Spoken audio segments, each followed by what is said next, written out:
You've seen me on this channel teaching all things music, but what you may not know about me is that I'm also a music producer. In the old days, we used to call someone like me a record producer. I suppose vinyl is making a comeback. Anyway, I opened my recording studio in 1990, and I began by producing backing tracks for singer-songwriters who didn't feel that they were proficient enough on their instrument, be it piano or guitar, to accompany themselves.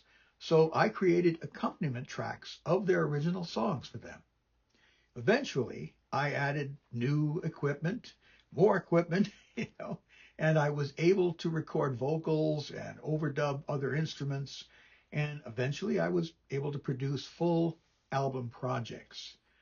Now you can see here in my studio that I've got a rack of CDs. I've got another one hiding over here in the corner. These are all album projects that I have produced in my studio in Florida, and a couple of them that I've done here in Asheville. There's also some CDs that my songs appear on. I didn't actually play, but they were covered by other artists. And there are also several CDs in here where I'm there as a session musician, so you can hear me playing piano. So you can see a couple of CDs here of artists that I've produced. You can also see my rather extensive collection of LPs. I do have a turntable, but it's not down here in the studio. It's way upstairs in the upstairs bedroom. And these, of course, are not CDs that I've produced. So you can see my copy of the Laurel and Hardy magazine, very prominently displayed. These are just my collection of CDs that I've got over the years. Nowadays, of course, I stream music like of most people, but I still pull some of these out to listen to just for fun. These days, I devote most of my time to this YouTube channel, to At Home with Music, but I still produce music projects from time to time. I still have my recording studio down here, as well as video studio. I'm starting work today on a project for a dear friend of mine, Janine Chimera. She's graciously given me permission to show you the process by which we will record her new song. I recorded and produced an album for her back in the 90s when I was based in Florida. Nowadays, many songs like this are produced in multiple studios, and in reality, the artist, that is my friend Janine, will never actually set foot in my studio here in Asheville. So, how are we going to do this? And why am I sharing this with you? You're going to see how I apply many of the musical concepts I have taught here as I produce a backing track for her. The first thing that I need to do in producing this song is I need to learn the song. I'm going to be playing most of the instruments on the track, so I obviously need to know what to play. So I'm going to listen to Janine's demo, her rough recording of the song, and then I'm going to write down the chords that she uses. So you can see here I've got the camera now pointed at my screen, and actually Janine has recorded a demo version of this song on YouTube. So there she is. So what I'm going to do, let me stop this really quick. I'm going to take the audio off of this YouTube video and put it into Pro Tools. So I will bring you back when I have done that. So here's Janine's song. This is the audio file in Pro Tools. And if I hit the space bar, you can see the little line coming across and it'll start to play the song. So the next thing we're going to do is create a chord chart. And so I'm going to listen to this and then write down the chords as I hear them. Now the first thing we're going to do is add a treble clef to the page here.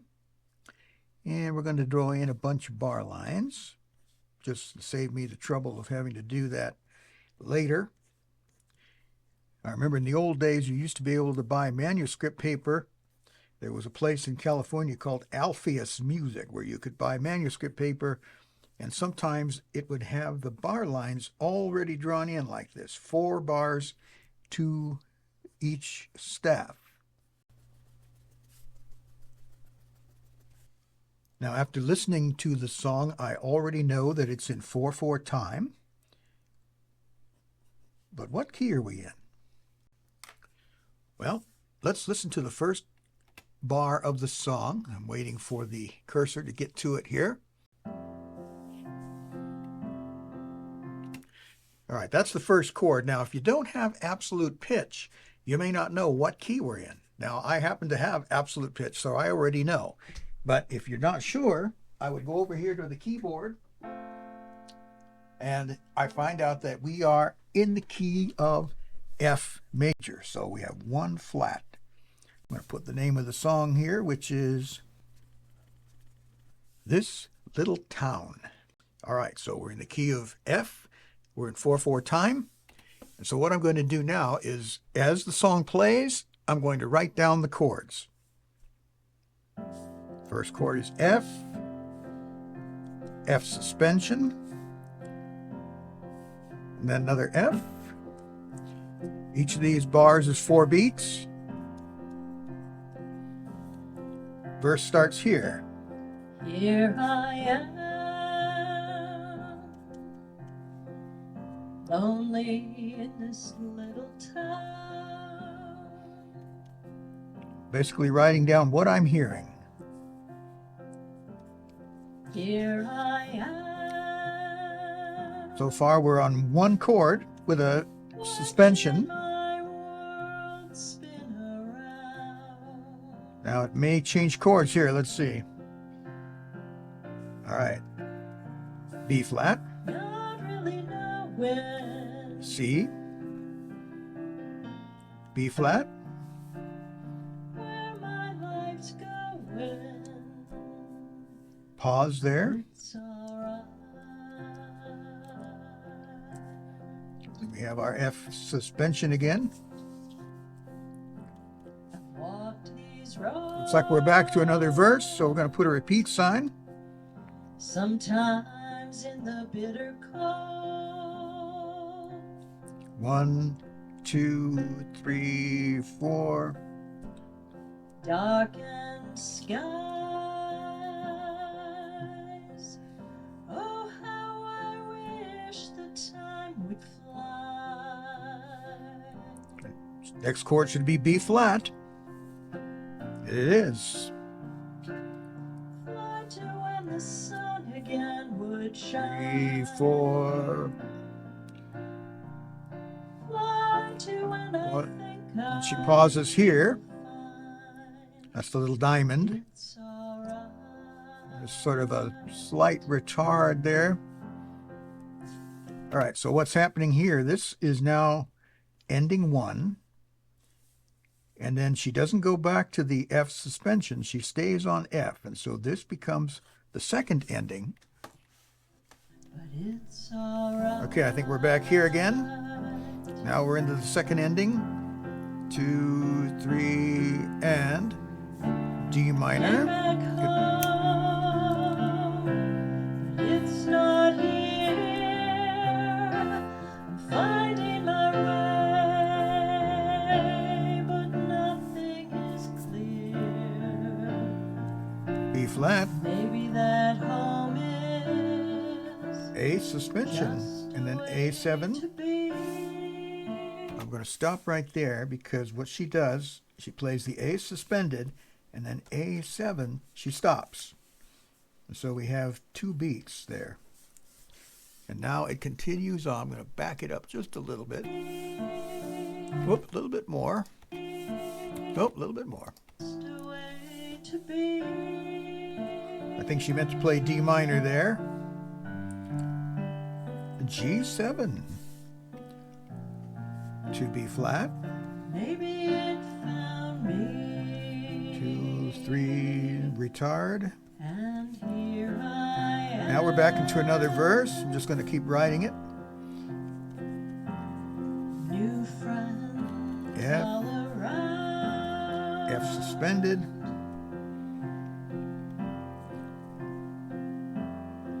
Here I am. Still lonely in this little I'm going to put 2 bars here just for fun. And I think we're going to go to B flat again. Or maybe that's... But it's alright. No, that's the end.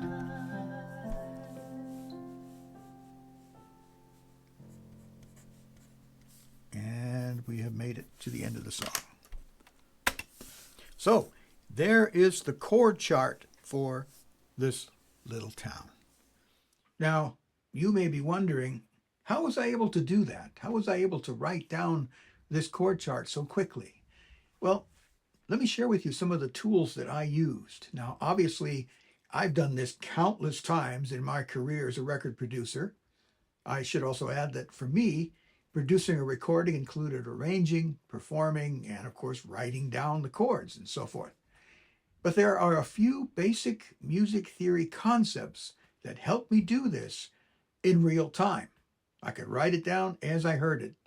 Now, of course, songs with a quicker tempo where the chords go by more quickly, that would require me to stop the recording from time to time because I can only write so fast. But here are the tools that I used. First of all, I knew what the common chords in the key of F would be, or the diatonic chords, the chords that are built on the notes of the F major scale. So after listening to the song, before writing anything down, I could hear that she was using mostly these diatonic chords, the chords that are built on each note of the F major scale. So she went from F to B flat, that's the 4 chord. Then she went to C, that's the 5, and the 5 usually resolves to the 1. So I could almost predict where it was going to go. I could also hear the intervals. I knew that the root of the F major chord was F. Then I could hear it move up a fourth to B flat. Then I could hear it move a whole step to C. And from there, I knew it would most likely resolve back to F, meaning that the bass note would move down a perfect fifth. Then when she reached the bridge, that's the part of the song where a new chord is introduced. And in this case, I could hear the interval, and I could hear that it was a relative minor, or the relative minor, of F major. Then she used a secondary dominant at the high point of the song, that A7 chord, which serves as the 5 of the minor 6, D minor. Then she threw in a surprise chord, this G7 chord, which instead of resolving to C, went straight to B flat, then on to C, and then finally F. Now, that was a very clever thing to do. It catches your ear. It makes you want to hear it again. So those are some of the tools that I used to create this chord chart. So the next thing that we're going to do is lay down a basic piano track. Now, the reason I have her track here in Pro Tools is this will enable me to find the exact tempo that she's using. So we'll work on that in the next video as I take you through this process of learning and recording and producing this song for my good friend Janine. Thanks for watching, and I look forward to speaking to you and showing you what I'm doing in the next one.